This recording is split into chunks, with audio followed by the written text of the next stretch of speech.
Okay guys, no, welcome back na naman dito sa ating channel, Pinoy Tech Spot. And for today guys, merong nag-comment dun sa isang video natin about sa SSS, no. So ito yung comment niya. Sir, unemployed na po ako ngayon. Then nag-loan po ako sa salary loan noon ako'y employed. And ilang months din po ako napatigil. Sir, ask ko lang po kung saan ko po pwedeng makita yung total amount of balance na nababayadan ko. Babayadan ko na po kasi lahat sir, kaya total po ang hinahanap ko kung saan pwede makita. Then sir, ask ko din po kung automatic naka-add na din po ba doon ang interest, halos half of the year din po kasi ako napatigil sa pagbabayad ng salary loan ko po. So okay no, so dito sa nag-comment na to, ang tanong ko naman sa iyo is ano bang klaseng loan yung in-apply mo dito?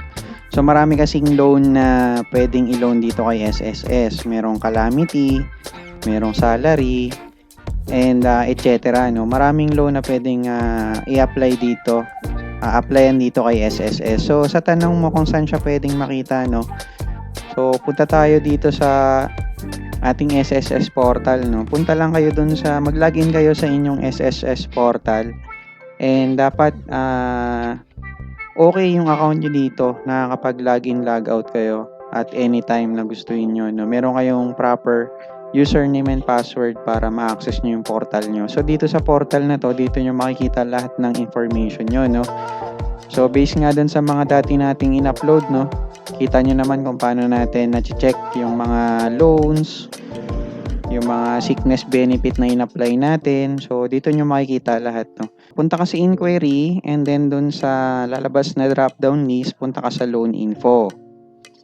And yan, dito may lalabas na dito mga iba't ibang uri ng tabs, no?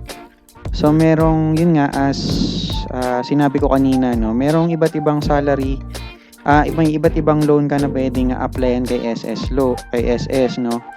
So, may salary loan, calamity, educational, loan restructuring program, and housing loan, no? So, ano ba dito yung loan na gusto mong makita? So, kung calamity loan yung in-apply mo, click mo lang yung calamity loan. So, lalabas lahat ng information dyan. Kung salary loan, lalabas din yan. Pero sa case kasi natin, wala tayong in-apply na loan, no? So, calamity loan lang meron tayo. So, yan. Okay, no?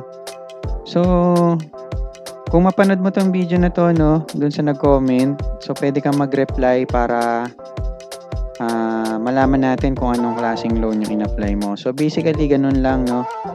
So balik tayo sa home. Yan.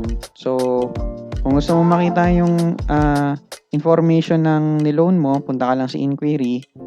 Then, baba ka sa loan info and lalabas na yan dyan. So i-click mo lang dyan kung anong type ng loan yung in-apply mo. So, yun lang, no? So, hope na natulungan kita kahit papano dito and sana mabigyan mo pa ako ng information para mas matulungan pa kita. And yun lang and maraming salamat, no?